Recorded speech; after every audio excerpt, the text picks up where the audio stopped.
नमस्कार दोस्तों, आप सभी का स्वागत है आपके अपने YouTube channel the GK zone में। आज हम हरियाणा जीके के टॉप 25 क्वेश्चन की एक नई वीडियो लेके हाजिर हैं। तो आइए शुरू करते हैं। शुरू करने से पहले अगर आप लोग साथ के साथ क्वेश्चन के आंसर जरूर दीजिएगा। आपके जितने क्वेश्चन ठीक होते हैं हमें कमेंट बॉक्स में जरूर बताइएगा। इनको 25 क्वेश्चन से आपकी तैयारी कितनी है आप उसको जानते हैं, आप किस फील्ड में कमजोर हैं, आपकी मेहनत, आपकी तैयारी कहाँ तक पहुंची है, ये आप जान सकते हैं। ये वीडियो आने वाले सीईटी 2025 के लिए या स्टेट या अदर जो भी कम्पिटिटिव एग्जाम्स हैं उनसे रिलेटेड है, उसमें आपके लिए काफ़ी बेनिफिशियल होने वाली है। तो आइए शुरू करते हैं। फर्स्ट क्वेश्चन है, भिवानी के विषय में निम्नलिखित कथनों पर विचार करें। ऑप्शन ए, भिवानी भानी का बिगड़ा हुआ रूप है। यह राजपूताना के प्रवेश द्वार के रूप में जाना जाता है। यह शहर भारत की छोटी काशी कहलाता है। हमें बताना है उपरोक्त में से कौन सा कथन सही है। केवल एक, दो, या फिर केवल दो और तीन, या केवल एक और तीन, या एक, दो और तीन यानी कि सभी। तो राइट आंसर हो जाएगा ऑप्शन नंबर डी, सभी। एक, दो और तीन यानी कि तीनों के तीनों जो ऑप्शन है हमारे वो सही हो जाएंगे। ठीक है, right answer is option number D, एक, दो, तीन, सभी। देखिए जो भिवानी है, भानी के का एक बिगड़ा हुआ रूप है। प्राचीन समय में भानी से बदलकर वर्तमान में इसका नाम भिवानी पड़ा है। राजपूताना का प्रवेश द्वार भी इसे कहा जाता है और भारत की छोटी काशी भी कहलाता है। तो इसलिए option number D is the right answer. चलिए नेक्स्ट क्वेश्चन है, हरियाणा में विजय की देवी जयंती से निम्नलिखित में से किस जिले का नाम प्राप्त हुआ। ऑप्शन है सोनीपत, रेवाड़ी, फरीदाबाद या जींद। तो राइट आंसर हो जाएगा जींद। देखिए जींद में जयंती देवी का एक मंदिर है, जयंती देवी के नाम से। कहा जाता है कि इस मंदिर का निर्माण प्राचीन काल में महाभारत के समय में पांडवों के द्वारा करवाया गया था। पांडव जब महाभारत का युद्ध लड़ने जाने वाले थे तो महाभारत युद्ध के लड़ने से पहले उन्होंने यहाँ विजय की देवी जयंती देवी की आराधना की थी और इसी के नाम पर बाद में इस जगह का नाम जयंती देवी के नाम पे ही जींद पड़ा। तो राइट आंसर है जींद। विजय की देवी जयंती के नाम से किस जिले का नामकरण हुआ है, तो राइट आंसर है जींद। चलिए अगला क्वेश्चन है, हरियाणा का एक प्राचीन और ऐतिहासिक शहर है। हमसे पूछा गया खालिस्तान हरियाणा का एक प्राचीन और ऐतिहासिक शहर है। वस्त्र रिसाइकल करने तथा वैश्विक केंद्र होने के कारण इस शहर को कोस्ट ऑफ कैपिटल के नाम से भी जाना जाता है। ऑप्शन है हिसार, कुरुक्षेत्र, पानीपत या भिवानी। तो राइट आंसर हो जाएगा पानीपत। देखिए पानीपत एक प्राचीन और ऐतिहासिक शहर है। वस्त्रों को रिसाइकल करने के लिए वैश्विक केंद्र होने के कारण इस शहर को कोस्ट ऑफ कैपिटल के नाम से भी जाना जाता है। तो ये दूसरी तरह से भी हमसे पूछा जा सकता है क्वेश्चन कि कोस्ट ऑफ कैपिटल के नाम से किस शहर को जाना जाता है, तो राइट आंसर इज पानीपत। चलिए नेक्स्ट क्वेश्चन देखते हैं, निम्न में से कौन सा पर्यटन स्थल यमुनानगर में है। इनमें से कौन सा पर्यटन स्थल यमुनानगर में स्थित है, ये हमने बताना है। ऑप्शन रहेंगे चिट्टा मंदिर, चनेटी का स्तूप, बिरबल का रंग महल या ये सभी। तो राइट आंसर हो जाएगा ये सभी। देखिए चारों के चारों जो पर्यटन स्थल है ये आपके यमुनानगर में रहने वाले हैं, चाहे वो चिट्टा मंदिर ऑल्सो यमुनानगर में है, चनेटी का स्तूप, बिरबल का रंग महल, यानी कि सारे के सारे जो हमारे जो पर्यटन स्थल है ये कहाँ मौजूद है, यमुनानगर। चलिए नेक्स्ट क्वेश्चन देखते हैं, हरियाणा के यमुनानगर को अन्य किस नाम से जाना जाता है। ऑप्शन रहेंगे कपड़े का शहर, इस्पात का शहर, तांबे का शहर या कागज का शहर। तो राइट आंसर है कागज का शहर। हरियाणा के यमुनानगर को कागज का शहर के नाम से भी जाना जाता है क्योंकि यमुनानगर में कागज का जो उत्पादन है वो बड़े पैमाने पर होता है, इसके कारण यमुनानगर को कागज के शहर के नाम से भी जानते हैं। नेक्स्ट है, गोकर्ण तालाब किस नगर में स्थित है। गोकर्ण तालाब हमसे पूछा गया कहाँ स्थित है। हमारे ऑप्शन है रोहतक, जींद, सोनीपत, नारनौल। तो दोस्तों गोकर्ण तालाब आपका रहेगा Rohtak. Rohtak is the right answer. Rohtak के अंदर मौजूद है गोकर्ण तालाब। चलिए अगला क्वेश्चन है, किस वर्ष पानीपत में नेशनल फर्टिलाइजर्स लिमिटेड की स्थापना की गई थी। आपके ऑप्शन रहेंगे 28 जुलाई 1972, 23 अगस्त 1974, 12 जनवरी 1978 या 5 मई 1970। तो यहाँ राइट आंसर हो जाएगा हमारा ऑप्शन नंबर बी, 23 अगस्त 1970। पानीपत में आपको सबको पता होगा, हमारी एक नेशनल फर्टिलाइजर्स लिमिटेड नाम की एक कंपनी है, जहां से यूरिया का उत्पादन किया जाता है। इसकी जो स्थापना की गई थी वो 23 अगस्त 1974 को की गई थी। चलिए आगे बढ़ते हैं। नेक्स्ट क्वेश्चन है, निम्न में से कौन सोनीपत में अवस्थित है? ऑप्शन है खिज्जर खां का मकबरा, पीर जमाल की मजार, दिगंबर जैन मंदिर, या ये सभी। तो यहाँ जो हमारा राइट आंसर हो जाएगा ये हो जाएगा ऑप्शन नंबर डी, ये सभी।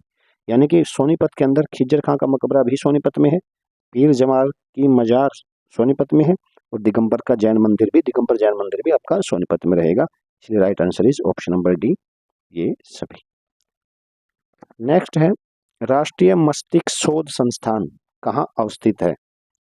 ऑप्शन है भिवानी, हिसार, कुरुक्षेत्र, गुरुग्राम। तो जो राष्ट्रीय मस्तिष्क शोध संस्थान रहेगा वो रहेगा आपका गुरुग्राम के मौजूद। मस्तिष्क के ऊपर जो रिसर्च की जाती है उसका जो संस्थान है वो हमारा हरियाणा में कहाँ मौजूद है? गुरुग्राम में। चलिए अगला देखते हैं, निम्नलिखित में से कौन सा कथन सही है? मेवात का पुराना नाम सत्यमेवपुरम था। जी बिल्कुल, ये बात सही है। मेवात को पुराने टाइम में किस नाम से जाना जाता था? सत्यमेवपुरम के नाम से। नेक्स्ट है, देश का पहला चल न्यायालय मेवात में स्थापित किया गया था। ये भी बिल्कुल सही है। भारत का पहला चल न्यायालय कहाँ स्थापित किया गया था? मेवात में। उसके बाद देश का पहला कंट्री क्लब भी मेवात में, ये भी सही है। तो इसका हमारा राइट आंसर हो जाएगा उपरोक्त सभी। मेवात के संबंध में ये तीनों के तीनों जो कथन है ये बिल्कुल सही है। मेवात का पुराना नाम सत्यमेवपुरम था, देश का पहला चल न्यायालय भी मेवात में स्थापित किया गया था, और देश का पहला कंट्री क्लब भी कहाँ है? मेवात में। चलिए नेक्स्ट क्वेश्चन है, पलवल में किस वर्ष सुभाष चंद्र बोस ने महात्मा गांधी आश्रम की नींव रखी थी? ऑप्शन है 1935, 1937, 1938 या 1939। तो यहाँ आपका राइट आंसर हो जाएगा ऑप्शन नंबर सी, 1938। सुभाष चंद्र बोस जी ने महात्मा गांधी आश्रम की नींव रखी थी, किस जगह पर रखी थी? पलवल में रखी थी। और कब रखी थी? तो 1968 में रखी थी। क्वेश्चन को हमसे एग्जामिनर ऐसे भी पूछ सकता है कि सुभाष चंद्र बोस जी के द्वारा महात्मा गांधी आश्रम की नींव हरियाणा में किस जगह पर रखी गई थी? तो आंसर हो जाएगा पलवल। कब रखी गई थी? 1938। ठीक है, चलिए अगला है, हरियाणा का रेवाड़ी जिला भारत में निम्न में से किस उद्योग के लिए प्रसिद्ध है? ऑप्शन है पीतल के बर्तन उद्योग, हीरो होंडा मोटरसाइकिल उद्योग, तिल्ली जूती उद्योग, या ये सभी। तो राइट आंसर ये सभी। देखिए रेवाड़ी के अंदर बर्तन नगरी, पीतल नगरी तो कहा ही जाता है रेवाड़ी को, ये तो सबसे फेमस ही है। रेवाड़ी का दूसरा नाम पीतल नगरी के नाम से भी जानते हैं। हीरो होंडा मोटरसाइकिल के नाम से भी रेवाड़ी को जाना जाता है। धारवाड़ के अंदर बहुत बड़ा प्लांट हीरो होंडा मोटरसाइकिल का है। और तिल्ली जूती उद्योग के लिए भी रेवाड़ी प्रसिद्ध है। तो राइट आंसर हो जाएगा ये सभी, चाहे वो पीतल उद्योग हो, चाहे वो हीरो होंडा मोटरसाइकिल हो, या तिल्ली जूती उद्योग हो, तीनों के तीनों उद्योग जो है वो रेवाड़ी के में पाए जाते हैं और प्रसिद्ध हैं। चलिए नेक्स्ट है, महेंद्रगढ़ के नारनौल में किस मुगल शासक के शासनकाल में टकसाल थी जहां पर जलाली सिक्के ढाले जाते थे? देखिए महेंद्रगढ़ का जो नारनौल शहर है ये काफी पुराना शहर है, प्राचीन समय का ये शहर है। और महेंद्रगढ़ जिले का जिला मुख्यालय भी कहाँ है? नारनौल में है। पुराने समय में यहाँ पर एक टकसाल होती थी जहां पर जलाली सिक्के ढाले जाते थे। हमें बताना है वो टकसाल किस मुगल शासक के शासनकाल में थी। ऑप्शन है शाहजहां, अकबर, औरंगजेब, या जहांगीर। तो राइट आंसर हो जाएगा अकबर। अकबर के समय में नारनौल के अंदर एक टकसाल होती थी जहां पर जलाली सिक्के जो है वो ढाले जाते थे। आगे बढ़ते हैं, हरियाणा में लोहे के पाइप का सर्वाधिक निर्माण कहाँ होता है? ऑप्शन सोनीपत में, गुरुग्राम में, फरीदाबाद में, या हिसार में। देखिए लोहे का पाइप का सबसे सर्वाधिक निर्माण हरियाणा में होता है हिसार के अंदर। हिसार को स्टील सिटी के नाम से जाना जाता है, सभी जानते होंगे आप हिसार को। हरियाणा की स्टील सिटी किसको कहा जाता है? हिसार को कहा जाता है। और जिंदल की यहाँ इंडस्ट्री है। लोहे के पाइप जो हैं वो सबसे ज़्यादा यहीं बनाए जाते हैं, इसी इंडस्ट्री में बनते हैं। ठीक है, तो हमसे पूछा जाए लोहे का पाइप हरियाणा में कहाँ सबसे ज्यादा निर्माण होता है? तो हिसार के अंदर लोहे के पाइप का सबसे ज्यादा निर्माण होता है। अगला क्वेश्चन है, निम्न में से किस Duke of Wellington of the Mughal era कहा जाता है? मतलब निम्न में से किसे Duke of Wellington of the Mughal era बोला जाता है? ऑप्शन है नारनौल, यमुनानगर, हिसार या भिवानी। तो इसका भी हमारा राइट आंसर हो जाएगा हिसार। हिसार को Duke of Wellington of Mughal era के नाम से जाना जाता है। अगला क्वेश्चन है, आईने अकबरी नामक पुस्तक में हरियाणा के किस जिले का वर्णन है? ऑप्शन है भिवानी, फतेहाबाद, जींद या पंचकुला। तो राइट आंसर यहाँ हो जाएगा दोस्तों ऑप्शन नंबर ए, भिवानी। आईने अकबरी जो कि अकबर के शासनकाल के ऊपर लिखी गई एक पुस्तक थी। इसको लिखने वाले कौन थे? अबुल फजल। किसने लिखी थी ये? अबुल फजल के द्वारा ये पुस्तक लिखी गई थी। और इस पुस्तक के अंदर अबुल फजल के द्वारा लिखी गई थी और इस पुस्तक के अंदर हरियाणा के किस जिले का जिक्र किया गया है? तो ऑप्शन नंबर ए, भिवानी जिले का जिक्र इस पुस्तक के अंदर किया गया है। चलिए नेक्स्ट देखते हैं, निम्न में से कौन सा कथन सही है? चोरमार का युद्ध सिरसा में हुआ था। सिरसा को गो पालन में प्रथम स्थान है सिरसा का, या सिरसा के पास सबसे ज्यादा रक्तदान करने का विश्व रिकॉर्ड है। और ऑप्शन डी है उपरोक्त सभी। तो राइट आंसर है उपरोक्त सभी। चोरमार का युद्ध सिरसा में हुआ था, बिल्कुल सही है। सिरसा गो पालन में पहले स्थान पर है और सिरसा के पास रक्तदान करने का विश्व रिकॉर्ड है। तो यहाँ राइट आंसर हमारा option number D is the right answer, यानी कि उपरोक्त सभी। नेक्स्ट क्वेश्चन है, फतेहाबाद का पर्यटन स्थल है। ऑप्शन इज मीर शाह की मजार, लाट की मस्जिद, फतेहाबाद का किला या उपरोक्त सभी। ये सारे के सारे फतेहाबाद में मौजूद है। मीर शाह की मजार फतेहाबाद में है, लाट की मस्जिद फतेहाबाद में है, फतेहाबाद का किला फतेहाबाद में है। तो राइट आंसर इज उपरोक्त सभी। तो ये सारे के सारे पर्यटन स्थल फतेहाबाद में है। तो हमारा इसका राइट आंसर हो जाएगा ऑप्शन नंबर डी, उपरोक्त सभी। चलिए 19वां क्वेश्चन देखते हैं, हरियाणा का कौन सा शहर हड्डी की नक्काशी और आभूषण के लिए लोकप्रिय है? हरियाणा का ऐसा कौन सा शहर है जहां पर हड्डी की नक्काशी की जाती है और वो आभूषणों के लिए भी प्रसिद्ध है? ऑप्शन है फरीदाबाद, रेवाड़ी, झज्जर या भिवानी। तो राइट आंसर इसका दोस्तों फरीदाबाद। फरीदाबाद के अंदर हड्डी की नक्काशी और आभूषण बनाए जाते हैं, उसके लिए फेमस है। अगला है, किस नगर को पृथ्वीराज चौहान के छोटे बेटे बिलवराज चौहान ने बसाया था? हरियाणा के किस नगर को पृथ्वीराज चौहान के जो छोटे बेटे थे, इसका नाम था बिलवराज, कौन सा शहर बसाया था हरियाणा का? ऑप्शन है चरखी दादरी, सिरसा, हिसार या जींद। तो right answer is Charkhi Dadri. Charkhi Dadri शहर को बसाने का श्रेय पृथ्वीराज चौहान के छोटे बेटे बिल्लवराज चौहान को जाता है। ठीक है, याद रखिएगा। अगला है, चरखी दादरी में किस वर्ष सेठ रामकृष्ण डालमिया ने एक सीमेंट फैक्ट्री की स्थापना की थी? देखिए हरियाणा के अंदर सबसे पहले जो सीमेंट फैक्ट्री डाली गई थी वो रामकृष्ण डालमिया के द्वारा डाली गई थी। हमसे पूछा गया कहाँ डाली गई थी, तो हम बता देंगे जी चरखी दादरी में डाली गई थी। फिर हमसे पूछता है कि कब डाली गई थी। भाई रामकृष्ण डालमिया जी ने जो सीमेंट की फैक्ट्री डाली थी वो कहाँ डाली? देखिए इसका आंसर कई जगह आपको पहले भिवानी मिल सकता है, क्योंकि जो पुराने समय में जो चरखी दादरी था, चरखी दादरी का नया जिला बनने से पहले जो चरखी दादरी था वो किस जिले के अधीन आता था? तो ये आता था हमारा भिवानी जिले के अधीन। किसके अधीन आता था? भिवानी जिले के अधीन आता था। लेकिन अब चरखी दादरी का अलग जिला है। यहाँ पर रामकृष्ण डालमिया जी ने सीमेंट की फैक्ट्री डाली थी। हमने बताना कब डाली थी, 1938, 1939, 1942 या 1945। तो राइट आंसर है ऑप्शन नंबर बी, 1939। 1939 के अंदर रामकृष्ण डालमिया ने चरखी दादरी में एक सीमेंट की फैक्ट्री की स्थापना की थी। चलिए अगला क्वेश्चन है, हरियाणा के किस भू अवस्थित जिले के कल्याणी गांव में भारत का एकमात्र हिलना पत्थर पाया जाता है? कई बार ये क्वेश्चन आपके प्रीवियस एग्जाम्स में आपने देखा होगा। कल्याणी गांव के अंदर भारत का इकलौता हिलना पत्थर, भारत में और कहीं नहीं मिलता, सिर्फ इस कल्याणी गांव में मिलता है हिलना पत्थर, वो पाया जाता है। हमने बताना है वो किस जिला का भाग है कल्याणी गांव? पलवल, चरखी दादरी, मेवात या Bhiwani. Right answer is Charkhi Dadri.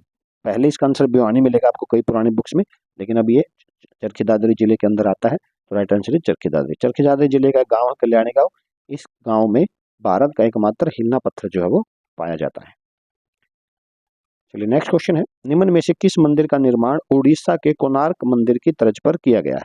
देखिए उड़ीसा के अंदर एक बड़ा ही फेमस मंदिर है सूर्य मंदिर, जिसे कोणार्क का मंदिर या कोणार्क का सूर्य मंदिर भी कहा जाता है।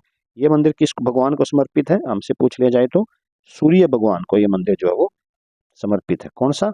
उड़ीसा का कोणार्क मंदिर। अब हरियाणा के अंदर इसी की तर्ज पर एक मंदिर का निर्माण किया गया, हमने बताना वो कौन सा मंदिर है। ऑप्शन है भूतेश्वर मंदिर जींद का है जो, भीमा देवी मंदिर जो पिंजौर में है, लक्कड़हारा मंदिर जो जगाधरी में है, या फिर कोई नहीं। तो राइट आंसर हो जाएगा ऑप्शन नंबर सी, लक्कड़हारा मंदिर।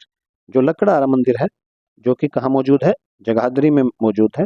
इस मंदिर का निर्माण कोणार्क के सूर्य मंदिर की तर्ज पर किया गया है। लक्कड़हारा मंदिर का निर्माण कोणार्क के सूर्य मंदिर की तर्ज पर किया गया है। तो right answer is option number C, लक्कड़हारा मंदिर। नेक्स्ट, भारत में केवल 2 ही मंदिर ऐसे हैं जहां से किसी भी प्राणी पर सूर्य ग्रहण का कोई प्रभाव नहीं पड़ता, जिनमें से एक है उड़ीसा का कोणार्क मंदिर तथा दूसरा हमें बताना है कौन सा है। ऑप्शन रहेंगे लक्कड़हारा मंदिर जगाधरी, सूर्य कुंड मंदिर यमुनानगर, भीमा देवी मंदिर पिंजौर, या कोई नहीं। तो यहाँ आपका राइट आंसर हो जाएगा ऑप्शन नंबर बी, सूर्य कुंड मंदिर यमुनानगर। देखिए, भारत के 2 ही ऐसे मंदिर माने गए हैं जहां पर किसी भी प्राणी पर सूर्य ग्रहण का कोई प्रभाव नहीं होता। उनमें से एक मंदिर है उड़ीसा का कोणार्क मंदिर, जिसका हमने पिछले क्वेश्चन में डिस्कस किया, जो सूर्य भगवान को समर्पित है। और दूसरा जो मंदिर है वो है मौजूद हरियाणा में। हरियाणा में कौन सा कहाँ है? यमुनानगर में है। और यमुनानगर का कौन सा मंदिर? सूर्य कुंड मंदिर। सूर्य कुंड मंदिर भी एक ऐसा मंदिर है जहां पर किसी भी प्राणी पर सूर्य ग्रहण का कोई प्रभाव नहीं पड़ता। तो याद रखिएगा, सूर्य कुंड मंदिर यमुनानगर। आज का हमारा लास्ट क्वेश्चन है, चंडीगढ़ का मास्टर प्लान मानव शरीर के अनुरूप है, निम्न में से इसका हृदय कहा जाता है। देखिए, चंडीगढ़ का जो निर्माण किया गया था वो एक फ्रांसीसी थे वास्तुकार, उनका नाम था ली कार्बूजियर। इसने किया था ली कार्बूजियर ने किया था। अब ली कार्बूजियर ने चंडीगढ़ का जो संरचना की थी वो मानव शरीर के अकॉर्डिंग की थी। जैसे कि सिर जो है उसको कैपिटल परिसर को सिर कहा था। अब हमें बताना हृदय कौन सा है। जैसे फेफड़े को लेजर वैली फेफड़ा था, तो इस टाइप से इनका किया गया था। हमें बताना ये कौन से हैं। तो ऑप्शन है लेजर वैली, सिटी सेंटर, औद्योगिक क्षेत्र या कैपिटल कॉम्प्लेक्स। देखिए, जो हृदय कहा गया है वो कहा गया है आपका सिटी सेंटर को। हृदय किसे कहा गया है? सिटी सेंटर है जो, उसको कहा गया है हृदय। इसके अलावा कैपिटल परिसर, कैपिटल कॉम्प्लेक्स या कैपिटल परिसर किस नाम से जाना गया है? सिर। ये क्या है? सिर है। ये क्या है? सिर। और दिल किसे कहा है? दिल कहा गया सिटी सेंटर को। सिटी सेंटर को किस नाम से कहा गया? दिल मतलब कि जो अभी हमने पिया सिटी सेंटर यानी कि हृदय, सेक्टर 17 के अंदर ये मौजूद है चंडीगढ़ में। सेक्टर 17 का जो सिटी सेंटर है उसे ही दिल या हृदय के नाम से जाना जाता है। अच्छा, लेजर वैली को किस नाम से जाना गया है? लेजर वैली शरीर के किस भाग को है? तो फेफड़े। लेजर वैली किसकी संरचना मानव से अंग के हिसाब से? तो फेफड़ा जो है या फेफड़े के अनुसार, फेफड़े जो हैं उसको लेजर वैली का कहा गया है। और उसके बाद बचता हमारा कैपिटल कॉम्प्लेक्स। कैपिटल कॉम्प्लेक्स जो है वो है सिर, मैं बता चुका हूँ। औद्योगिक क्षेत्र की अगर बात करूँ तो औद्योगिक क्षेत्र को विसरा बोला गया है। तो ये थी दोस्तों आज की हमारी वीडियो। उम्मीद करता हूँ आप लोगों को पसंद आई होगी। आपकी तैयारी कैसी चल रही है? HSSC CET 2025 के लिए जो आप तैयारी कर रहे हैं, उम्मीद करता हूँ अच्छी सी तैयारी चल रही होगी आपकी। ये जो 25 क्वेश्चन है ये आपके आने वाले CET 2025 के लिए काफ़ी लाभफुल, काफ़ी फायदेमंद होने वाली है। 25 क्वेश्चन में से अगर आप 20, 19, 20 या 21 क्वेश्चन, 22 क्वेश्चन का आंसर दे पाते हो तो आप समझ सकते हो कि आपकी तैयारी काफ़ी बेटर है। ठीक है, तो आज के लिए वीडियो में इतना ही। आपका कितना स्कोर हुआ हमें कमेंट बॉक्स में जरूर बताइएगा। तब तक के लिए नमस्कार।